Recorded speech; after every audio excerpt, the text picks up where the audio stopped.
Welcome to Classic Game Room. Do you enjoy action on the elevator? Video game action, that is. That's right, it's elevator action on the Nintendo Game Boy, which can be played in an elevator.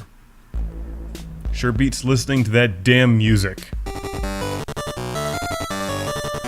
Elevator Action, a game so good that Aerosmith wrote a song about it. Going Down! Which is an obvious reference to video games, right? Because who doesn't love playing elevator action? In the elevator. Or on the escalator, elevator action doesn't discriminate. Frankly, I prefer escalators because if they break, you can just walk away. If an elevator breaks, you have to relive the scenes from Die Hard.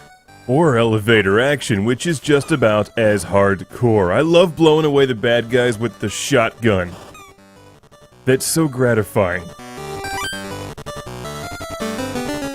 Elevator Action is a 1983 arcade game from Taito, and it's been a long time since I've played it.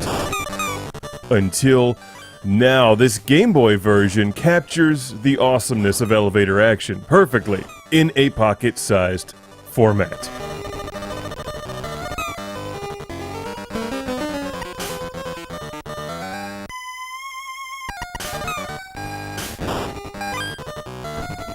My little dude's got the moves. I've never really spent all that much time with this game, but I love it. Elevator Action, where have you been all my life? One of my clones would say this is like Rolling Thunder meets Spy vs. Spy. My other clone is busy drinking beer playing pinball. What's important is that they're both happy.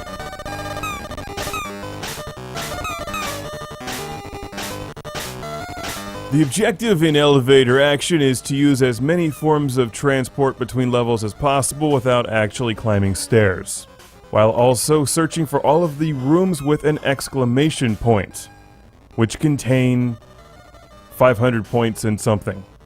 Something important because you can't complete the level without hitting all of those doors. The doors with question marks contain a shotgun, a machine gun, a grenade, bonus points, or an extra heart for your life bar. I think once you have the shotgun or machine gun, you can just ignore them, because if you get the grenade, you're screwed. That's the worst weapon in the game. You can clear out all of the enemies in a row with the shotgun, but you've got to be careful. Elevator action is trickier than it looks at first. The game gets really hard, as it swarms you with bad guys and then some new enemies, like that annoying dog or Black Panther thing that bites your ankles off and kills you. Shooting the bad guys gives you 100 points, kicking them in the head gives you 150, and crushing them with the elevator scores 300. Since you get an extra life every 10,000 points, you should definitely concentrate on eliminating as many enemies as possible, as well as clearing out all of the exclamation point doors. When the game says, okay, that means you've completed your mission and just need to get out of there, which scores you some good bonus points as well.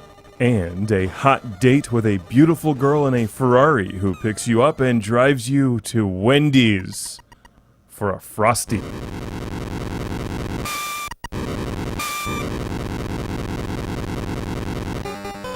Oh yeah, that's a good Frosty. There's so many great things in elevator action. It's got that perfect risk versus reward arcade-style gameplay, solid controls, and lots of different ways to score points. You can even shoot the lights out and drop them on enemies. But really, the best way to eliminate them is by crushing them with an elevator, naturally.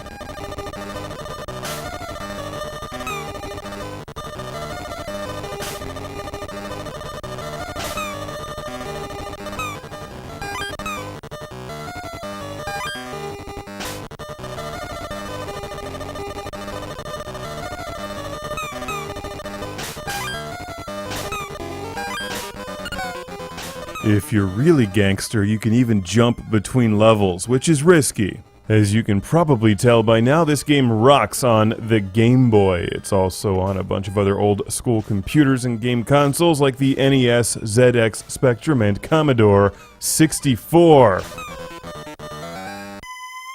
It's in numerous compilations, it's on the Virtual Console, and I think the game has even been remade. Probably a few times. How about a big classic game room shout out and thank you for Kel in Arcadia, California for sending this game to the show. It's really good. This is one of those arcade games that makes a wonderful transition to the Game Boy. It even plays well on the big screen using the Super Game Boy and the Super Nintendo. It's elevator action, going down in history as an awesome Game Boy release.